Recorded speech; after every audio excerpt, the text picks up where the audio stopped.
Kalau mau mematikan demokrasi ada 3 juga caranya. 1, ganti aturan main. Bener nggak tuh? Yang kedua, singkirkan lawan dari pertandingan.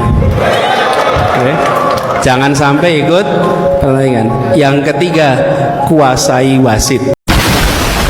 Apa ini? Hidup bagaimana nih? Nggak tahu kenapa ada seorang pejabat yang kalau datang itu ke SMP, ke SMA saja sangat jauh berbeda dengan Pak Anies Baswedan. Apa ini? Hidup bagaimana nih? Kalau kemarin demo Indonesia Gelap tidak mempan gitu ya, Istana tampaknya santai-santai saja menanggapi. Justru dari ceramah Pak Anies Baswedan lah kayaknya Istana kepanasan guys ya. Apa ini? Hidup bagaimana nih? Saya ingin sampaikan satu hal yang hilang di Republik ini. Selain itu adalah meritokrasi. Apa ini? Hidup bagaimana nih? Per hari ini tentu terlepas dari apapun, Anies itu bukan siapa-siapa. Anies bukan lagi gubernur. Anies itu sudah kalah pilpres. Anies itu tak dapat tiket maju dalam pilkada Jakarta. Bagi saya secara prinsip, maka orang-orang seperti Anies Baswedan harus sering-sering tampil ke permukaan. Karena setiap apapun yang diomongkan oleh Anies itu menjadi pergunjingan dan selalu menjadi amunisi bagaimana untuk memberikan opini-opini pembanding terkait dengan kebijakan politik yang ada di negara kita. Apa ini? Hidup bagaimana nih? Salam rekan-rekan Modernis News dimanapun Anda berada. Kembali kita akan membahas persoalan sosial, politik, hukum yang ada di Indonesia. Kali ini kita akan membahas ya ceramah daripada Anies Rashid Baswedan yang cukup viral ya, yang dibicarakan oleh netizen soal bagaimana meritokrasi dan juga bagaimana demokrasi yang ada di Indonesia begitu. Kita saksikan videonya. Kalau mau mematikan demokrasi ada 3 juga caranya. 1, ganti aturan main. Bener nggak tuh? Yang kedua, singkirkan lawan dari pertandingan. Jangan sampai ikut pertandingan. Yang ketiga, kuasai wasit. Nih. Jadi kalau mematikan demokrasi 3 itu, diingat-ingat ya. Diingat-ingat bukan untuk dipraktekkan. Ini diingat-ingat untuk melihat tanda-tanda. 1, aturan main diubah. Yang kedua, singkirkan lawan supaya jangan ikut pertandingan. Di Jakarta udah pernah terjadi itu. Terus yang ketiga, wasit dikuasai. Udah, kalau udah begitu selesai. Pertandingan menjadi teater. Ya, seperti itu ya. Anies Rashid Baswedan memberikan bagaimana cara mematikan demokrasi di Indonesia. Dan tampaknya memang Anies Rashid Baswedan melakukan sindiran-sindiran yang cukup tajam ya terhadap masa-masa ketika dia bertarung sebagai calon presiden di 2024 kemarin gitu. Tentu tafsiran terhadap ucapan daripada Anies Rashid Baswedan ini bermacam-macam di setiap kalangan ya, tergantung siapa yang menafsirkan. Kemudian kita lihat lagi ceramah berikutnya ya. Kita dengarkan dan kita saksikan videonya. Saya ingin sampaikan satu hal yang hilang di Republik ini. Selain itu adalah meritokrasi. Meritokrasi.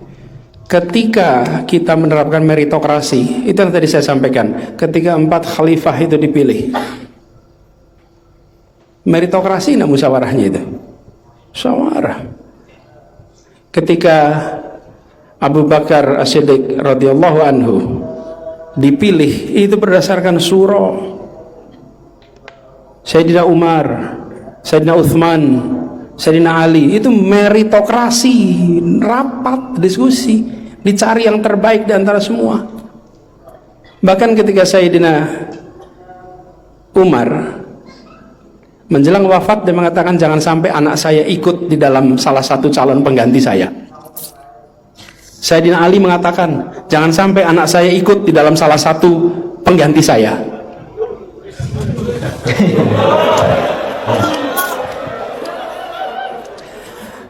Waktu itu belum ada MK. Ya.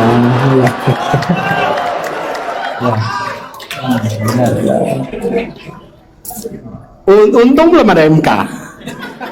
Waktu itu dikatakan jangan sampai anak saya menjadi salah satu. Jangan. Anda pilih semuanya, meritokrasi. Itulah sebabnya kenapa kita harus jaga. Tapi juga jangan kalau ada yang berprestasi hanya karena dia anaknya lalu dihambat. Kalau dia berprestasi hanya karena dia keponakannya dihambat, jangan juga. Kalau meritokrasi artinya tidak dipandang. Walaupun dia anak, walaupun dia keponakan, kalau baik adalah baik, kalau tidak adalah tidak. Saya pernah dengar cerita rekrutmen di sebuah Kementerian Luar Negeri. Ada salah satu anak pejabat tingginya mendaftar, salah satu pejabat paling tinggi di kementerian itu, di Kementerian Luar Negeri, mendaftar menjadi diplomat. Dan anaknya, kan ayahnya adalah diplomat karir, anaknya bisa lebih dari 2 bahasa, daftar dan tidak lolos. Dan ketika tidak lolos, semuanya bangga. Bukan bangga karena dia nggak lolos, bangga karena ada sistem meritokrasi. Dia ujian lagi tahun berikutnya, ujian lagi waktu berikutnya. Itu menunjukkan bahwa nggak mau ada hengki-pengki. Republik ini akan maju kalau ada itu. Meritokrasi. Tadi saya katakan, untuk masyarakat kebebasan berbicara, kesetaraan diperlukan, untuk pengelolaan diperlukan meritokrasi. Karena meritokrasi itulah yang buat kita jadi percaya. Ada kompetensi, ada integritas, ada kedekatan. Ya, Anies Rashid Baswedan menjelaskan meritokrasi ya. Dalam bahasa yang sederhana bisa kita terjemahkan bahwa untuk memilih seseorang ya di setiap level apapun ya berdasarkan kepakaran, ya, berdasarkan keahlian seperti itu. Bukan berdasarkan karena Anda adalah anaknya presiden, kemudian Anda punya paman di MK dan lain sebagainya. Karena itu sangat-sangat terlihat sekali unsur-unsur privilege-nya ya, unsur-unsur nepotismenya gitu. Kalau tidak berdasarkan kepada satu sistem meritokrasi atau berdasarkan kepada kepakaran ya. Kurang lebih seperti itu ya. Dan kalau kita saksikan bagaimana para mahasiswa yang begitu antusias ya menyambut ya Anies Rashid Baswedan. Kita lihat videonya.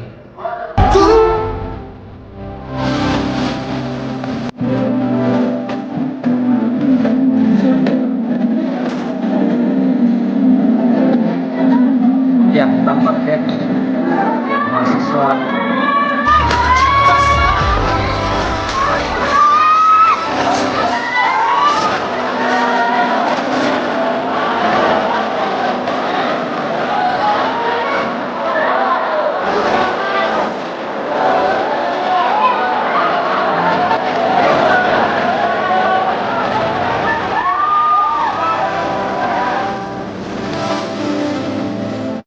kemudian juga kita saksikan bagaimana dari netizen-netizen yang lain ya, yang cukup bersuara sebenarnya daripada ceramah-ceramah yang dilakukan oleh seorang Anies Rashid Baswedan.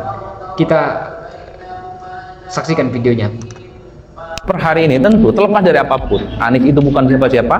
Anies bukan lagi gubernur, Anies itu sudah kalah pilpres, Anies itu tak dapat tiket maju dalam pilkada Jakarta. Bagi saya secara prinsip, maka orang-orang seperti Anies Baswedan harus sering-sering tampil ke permukaan. Karena setiap apapun yang diomongkan oleh Anies itu menjadi pergunjingan dan selalu menjadi amunisi bagaimana untuk memberikan opini-opini pembanding terkait dengan kebijakan politik yang ada di negara kita. Ya suka tidak suka, sekalipun Anies ini bukan siapa-siapa lagi, Anies dinilai sebagai orang yang kemudian mampu memberikan wacana-wacana kritis terkait dengan kebijakan-kebijakan apapun yang ada di negara kita.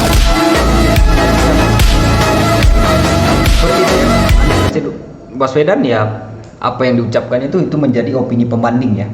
Kalau kata Adi Praitno tadi, salah satu pengamat politik yang cukup banyak menyuarakan persoalan politik dan juga demokrasi yang ada di Indonesia ini.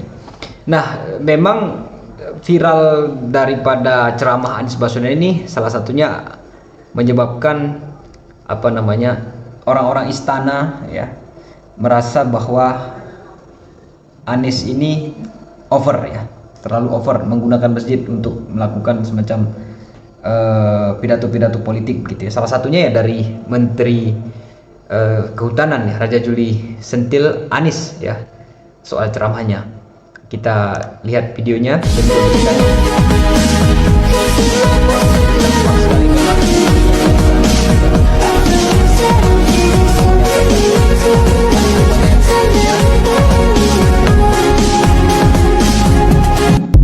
ya, tapi meskipun begitu ya, apa yang terjadi di masyarakat ya adalah salah satu bentuk bagaimana masyarakat menyuarakan suaranya ke hadapan publik sebagai bagian daripada demokrasi yang baik lah. Dan juga kita bisa saksikan bagaimana Anies Rashid Baswedan di salah satu ceramahnya juga mengingatkan soal ini, soal kritik dan lain sebagainya. Tapi kalau kritik dibungkam, rakyat tidak terserahkan, kebijakan tidak terkoreksi, apalagi kalau kritik lalu kriminalisasi. Memang ada? Nggak ada. Ya, yang ada itu di Konoha sana. Nah, kalau di negeri kita ini semua kritik diterima dengan baik. Amin. Suasana pun terang benderang. Nah, nanti ada yang panas lagi di sana. Indonesia ini kekurangan orang di gelanggang internasional. Kita semua jago kandang. Dan kita ini kalau ada yang mau ke internasional, nggak nasionalis lu. Kapan republik ini akan maju? Ya, seperti itu ya, Anies Rashid Baswedan. Kemudian juga kita lihat netizen-netizen yang lain memberikan juga suaranya terkait pidato Anies ini. Kita saksikan videonya.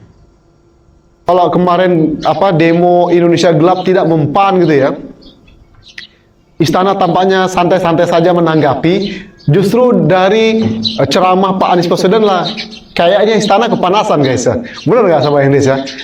Nah, nanti kalau ada pemilu lagi, pilih yang benar. Ya, seperti itu ya, pilih yang benar ya. Jangan pilih yang hanya karena ada bapaknya, hanya karena ada pamannya di MK. Seperti itu ya. Kemudian kita saksikan juga netizen yang lain.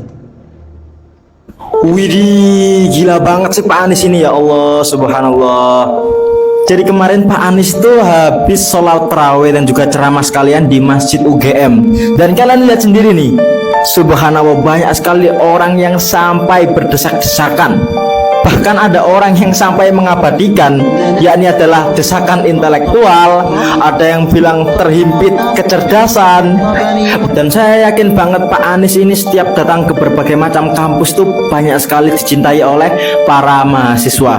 Entah karena intelektualitasnya, karena kepemimpinannya, habis itu karena retorikanya. Banyaklah menurut saya keahlian dari Pak Anies Baswedan ini. Dan kalau kalian tahu, karena kemarin saking banyaknya jamaah yang ikut imamnya dari Pak Anies Baswedan ini serta ceramahnya, itu ada yang sampai nggak kebagian tempat dan sampai kehujanan. Kalian bisa lihat nih, orang-orang sholat sampai kehujanan itu demi mendengarkan ceramahnya Pak Anies, demi ingin mengikuti kajiannya Pak Anies Baswedan. Memang keren sih Pak Anies ini, kalau misalkan datang tuh langsung ke berbagai macam kampus, habis itu mengadakan dialog intelektual, membahas mengenai hal-hal sesuatu yang penting, pendidikan, aspek-aspek politik dan lain-lain sebagainya.